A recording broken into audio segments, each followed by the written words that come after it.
On a small farm in Michigan, a young boy named Henry spent his childhood surrounded by endless fields and hard work. His father wanted him to grow strong, till the soil, and become a farmer just like generations before him. But Henry's heart beat differently. While others saw plows and cattle, he saw wheels, gears, and strange possibilities. He loved tinkering with watches, pulling them apart just to see how they worked. "You'll break it, Henry," his mother would scold. Yet, with tiny hands covered in grease, he always managed to put them back together. The farm life bored him. The machines fascinated him. He often wondered, why should horses do all the work, when machines could do it faster? His father shook his head, calling it nonsense. But Henry's mind was already racing toward a future no one could see yet. As Henry grew older, farm duties piled on him. Days were long, from dawn to dusk, and machines were still just a dream in his head.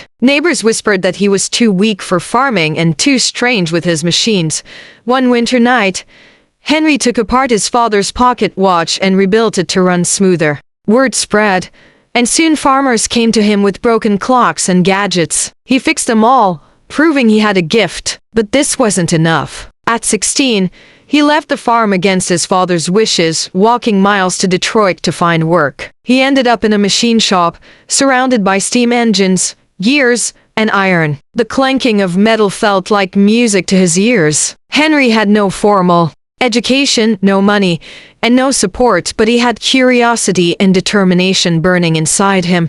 Henry's nights were sleepless. After long hours in the shop, he would return home and sketch ideas by candlelight. He wanted to build a self-propelled carriage, something that could move without horses. Neighbors laughed at the idea. A wagon without horses? Madness, they said. But Henry ignored them. In a shed behind his home, he worked secretly, piecing together scrap iron, wheels, and a small engine he had built with his own hands. After months of sweat, failure, and persistence, he completed his first quadricycle, a strange-looking machine with 4 bicycle wheels and a noisy motor. On the day of the test, smoke filled the air, the engine coughed, and the whole neighborhood gathered to watch. Then, with a sudden roar, the contraption lurched forward. The world had changed forever.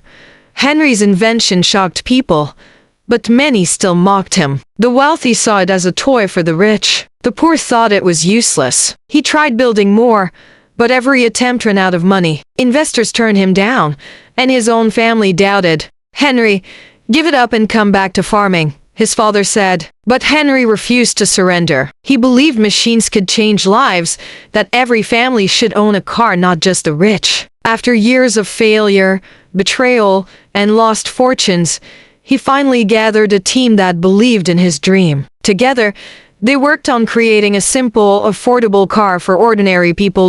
In 1908, Henry introduced the Model T, a sturdy, affordable, and reliable car that anyone could drive. The world was stunned. Farmers, teachers, workers, even families who had never dreamed of owning a vehicle now had access to one. Henry revolutionized production with the assembly line, making cars faster and cheaper to build. Within years, millions of Model T cars rolled across America, and Henry Ford became a household name. But deep down, he never forgot his beginnings, the farmer boy who refused to accept limits. He had turned ridicule into respect, dreams into reality, and a quiet shed invention into one of the greatest revolutions in history.